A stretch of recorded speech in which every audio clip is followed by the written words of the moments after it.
Everyone avoided the black man at the wedding until the bride said his name, and the room fell silent. He walked into the wedding like everyone else, same invitation, same dress code, same smile, trying to fit in. But the moment he stepped through the doors, the atmosphere shifted. Eyes followed him, conversations faded, and a quiet distance formed around his table, as if his presence alone didn't belong. Laughter filled the room, yet the seat beside him stayed empty. No one knew his story. They only saw his skin. Then the bride stood up, looked across the room, and spoke his name. In that instant, everything changed. What could one name reveal that made an entire wedding fall silent? Before the wedding, his life was simple, quiet, and mostly invisible. He worked long shifts at a warehouse on the edge of town, the kind of job where his name tag mattered more than his name. He was used to being the only black man in the room at meetings at the grocery store, even at his own apartment complex. People nodded, smiled politely, and kept their distance. When the wedding invitation arrived, it felt almost unreal. Thick paper, gold lettering, his name written carefully. He pressed his thumb over the ink more than once, as if making sure it was really there. He bought a new suit, shined his shoes, and rehearsed the walk into the venue in his head, determined not to stand out for the wrong reasons. The venue itself was picture perfect. White chairs, soft music, guests laughing in coordinated colors. As he approached, a few heads turned, curiosity flashing for a second too long. A staff member glanced twice at his invitation before letting him in. Nothing was said, but the air around him felt just a bit tighter. He told himself it was just nerves, just a big day, just strangers. Yet, as he took his seat alone near the back, surrounded by people who all seemed to know one another, a familiar feeling crept in. He was present, invited, and still somehow out of place long before anyone decided to show it. From the moment the ceremony began, the distance around him seemed to grow wider. Couples leaned into each other, friends filled rows with easy chatter, but the space beside him stayed stubbornly empty. When a late guest arrived, scanning for a seat, their eyes brushed over the open chair next to him, then moved on as if it wasn't there. They chose to stand at the back instead. When the bride walked down the aisle, every face turned toward her in soft admiration. His did too, but for a different reason. He watched her with a quiet intensity, like someone who knew more of her story than the smiling crowd ever would. For a fleeting second, her gaze swept over the guests, barely pausing on him before moving on. To everyone else, it looked like nothing. To him, it felt like a question hanging in the air.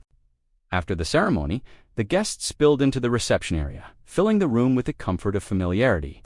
Laughter rose over clinking glasses. Old friends hugged, relatives compared stories from years past. He moved carefully through the crowd, holding his drink close, doing everything he could to take up less space. Still, eyes followed him. A man near the bar narrowed his gaze, then gestured toward him while speaking to a small group. A few heads turned to look, then quickly looked away. One woman drew her handbag closer to her side as he passed, her body tensing for a moment before she forced a smile at the person next to her. Another guest lightly touched her husband's arm and shifted them just a step away when he stood at the same high-top table. More than once, someone tapped him on the shoulder from behind, mistaking him for staff.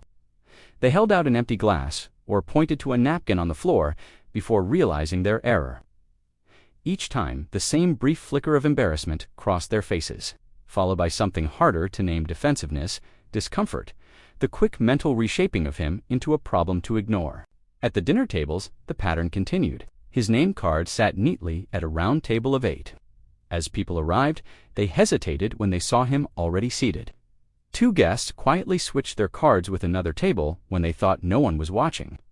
Another chose a random empty seat across the room, pretending not to notice the place set for them beside him. By the time the first course arrived, his table meant for 8 had shrunk to 3. A distant cousin who barely spoke, and a distracted teenage guest glued to their phone. The empty chairs around him said more than any words could. Every time he stood to refill his water or step outside for a breath of air, a security guard's gaze tracked his movements.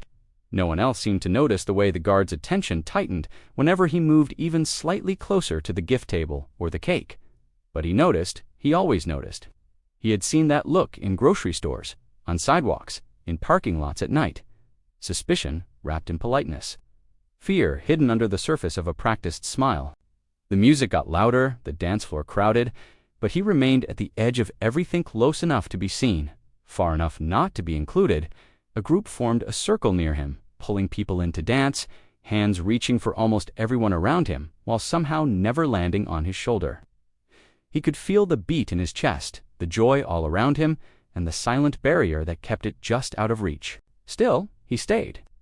He watched the bride move through the room, greeting tables, hugging relatives, accepting praise. Every so often, she glanced in his direction, her eyes lingering a heartbeat too long before she turned away again. There was something there: recognition, conflict, maybe even guilt. As the evening wore on and the speeches were announced, the room slowly quieted. Chairs scraped, glasses were refilled, and attention shifted toward the head table. He felt a familiar heaviness settle in his chest, the weight of another night where his presence was tolerated but never truly welcomed. Then the bride rose from her seat, smoothing her dress with trembling hands. Instead of turning to her new husband, she let her gaze travel across the room, past family, past friends, past the grinning faces that had always belonged.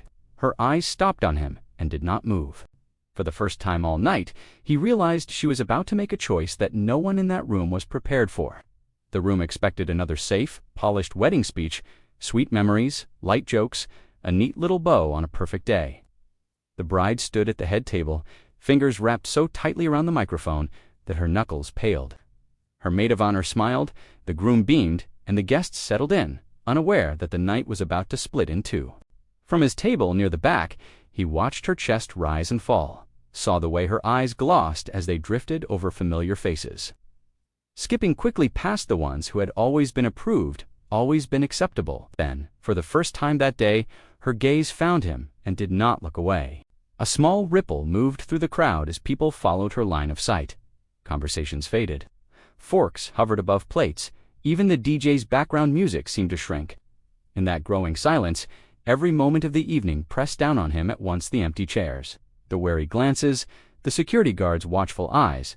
He felt like he was being called to the front of a courtroom he had never agreed to enter. Then she began to speak about him, about a man who had been cut out of her story because of the color of his skin, about a father her family had hidden, a love they had shamed, a presence they had erased to keep their world untouched. With each word, whispers sparked and spread, heads turning as pieces fell into place. The stranger they had avoided all night was not a stranger at all. Finally, she said his name, slowly, fully, into the microphone. The sound of it moved through the room like a shockwave. The security guard's posture faltered. A relative's wine glass slipped slightly in their hand. Some faces flushed red. Others went pale. He felt every eye lock onto him this time, not with casual suspicion, but with the raw, exposed weight of recognition. In that suspended moment, with his name still hanging in the air, the entire wedding stood on the edge of a choice it could never take back. For a long second, no one moved. His own name echoed in his head, sounding strange and heavy after years of being spoken only in private, in whispers, or not at all. Then the bride set the microphone down and stepped away from the head table. Lace brushed the floor as she walked the length of the room toward him, past the rows of people who had spent the night pretending not to notice him. Some shifted in their seats, some stared at their plates, suddenly fascinated by crumbs and napkins. A few watched her with open disapproval, their faces asking the question they were too afraid to voice. She reached his table and stopped. In front of everyone, she wrapped her arms around him and held on longer than politeness required, long enough to expose the lie her family had lived with for years. No one could unsee it now: the shape of their faces, the shared emotion in their eyes, the history that refused to stay hidden. Around them, reactions fractured. A few guests began to clap, hesitant at first, then louder. Others stayed frozen, jaws tight, hands still. The security guard looked away, suddenly unsure of his role. The relatives who had shifted their place cards earlier stared at the empty chairs around him, the proof of their choices sitting in plain sight. He felt a strange mix of warmth and ache. Being claimed in public did not erase the years of distance, the doors closed in his face, the milestones he had watched from afar. But it was a crack in a wall that had always seemed unbreakable. For the first time, the shame was no longer on him for existing, it was on the people who had pretended he didn't. When the music eventually returned and conversation tried to swallow the moment, the room was not the same. Some guests approached him with forced smiles. Others avoided his eyes even more carefully than before. The bride stayed close, refusing to let him drift back to the margins. Long after the lights dimmed and the chairs were stacked, the impact of that night remained, not just for him, not just for her, but for every person in that room who had been forced to confront an uncomfortable truth.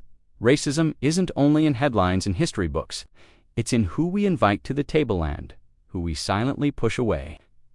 So the real question is this: when the moment comes and the room falls silent, will you sit in comfort with the crowd, or will you be the one who finally says a name out loud?